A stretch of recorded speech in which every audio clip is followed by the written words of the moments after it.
And now, it's time for another Dice Tower review with Tom Vasel.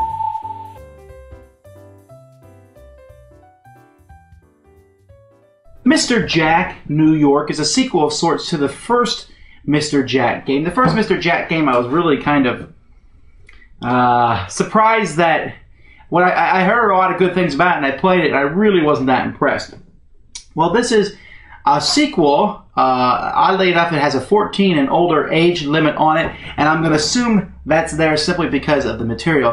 Mr. Jack is based on Jack the Ripper, and one person is trying to find out which of several characters, 8 characters, is Jack the Ripper, and the other person is trying to, well, hide whoever is Jack the Ripper. Other than the name Jack the Ripper, though, the game is not even remotely violent. It's a very simple deduction game. Now, if you played the first one, I like this one better. I still don't love it. I still merely think it's just an okay deduction game. I do not see what the draw is, although I did bring this to one game group, and 3 friends got together and they played it. It's a 2-player game, but 2 would play, the next 2 would play, and they played it 6 times in a row straight. That's how much they enjoyed it. So the enjoyment factor is there for some people, but I'm not feeling it. This game is different than the first one in that there's a few different rules and a few special abilities that are different, but for the most part, this is essentially a very, very similar game, to the point where I'm not sure why you would have both, except maybe just for a change of pace. But if you're only going to get one, this one's certainly better than the original. Here's the initial setup for the game. The game takes place over 8 rounds. There are 8 characters on the board, different people, from Cloud Rider to Captain James Callahan to Alfred Eli Beach, and you're going to be taking these characters and you're going to be shuffling them up like this, and the player who is Mr. Jack will take one of the characters, and aha, that is the person who Mr. Jack is. The rest of the cards are set aside and they will be used during the course of the game. Then there are these 8 character cards, and this is how each round progresses. These cards will also be shuffled, and in the first round, 4 of them are going to be turned over. So let's say these are the 4 that are turned over. Monk Eastman, and here we have Lewis Howard Latimer, and Cloud Rider, and Francis Tumblety. And then the player, who is the detective, will take one of these people, take the character card, flip it over to show that he's used them. He can move that person and use their special ability. Then the person who's playing Mr. Jack will pick 2 of the remaining 3, do the same thing with both of them, and then the detective will take the final one and use him. In round 2, it's the opposite. It will be Mr. Jack will move 1 of his choice, then the detective moves 2, and so on and so forth. At the end of each turn, Mr. Jack has to tell the detective player whether his character is visible or invisible. How do we know if you're visible? Well, let's look at this instance here. We know that Cloud Rider is the one who is Mr. Jack, so let's look at him. He is visible. Why? Because he's next to another character. You are visible if you are next to another character or if you are next to a street light. So let's say, for example, no one moved anybody. It'd be foolishness, but let's say no one moved anyone, and I told my opponent that Mr. Jack was visible. He would know then that these 2 characters here were innocent, because they are invisible. They are not next to another person. Also, maybe, let's say, for example, this guy was down in the park, or he was in a park that was right there. Even though he's next to other characters, even though he's in a park, he would be invisible, so we'd also know that he was innocent. And so what we're trying to do here, or at least the detective is trying to do, he's trying to figure out which one is Mr. Jack, because once he knows, he simply can take another character, move it on top of Mr. Jack, say, I accuse you, and win the game. Now, if he accuses incorrectly, he loses. If Mr. Jack can escape off the board, the detective player loses. And if the game takes longer than 8 rounds, the detective player loses.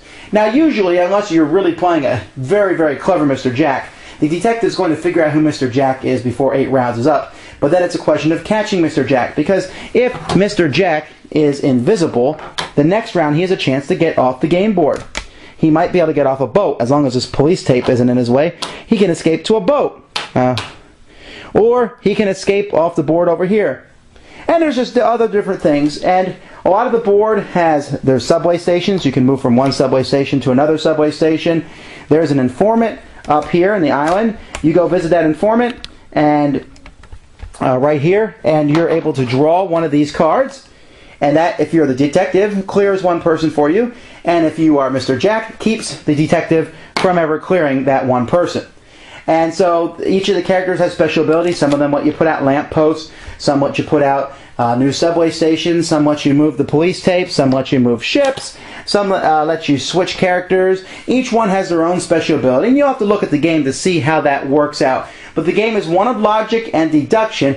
One person trying to figure out who Mr. Jack is, and the other person not doing so, by basically making sure that half the characters Mr. Jack is in a situation where the fewest people will be turned over to their innocent side each turn. You might be wondering why I'm not so fond of this game. I mean, the components are super quality. I don't have a problem with the theme. I mean, yeah, it's Jack the Ripper, but it could be Mr.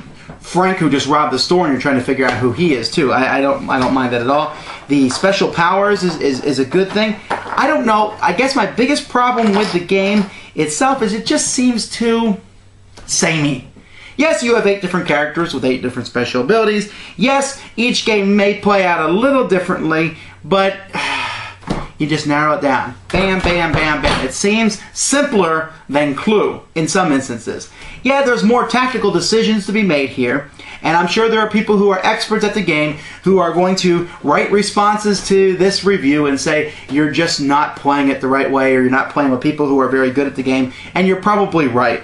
But I just found it too easy to figure out who Mr. Jack was. We usually had him figured out by the 5th or 6th turn, and then it's just a question of does he get away or not, which sometimes was just luck in where he might be.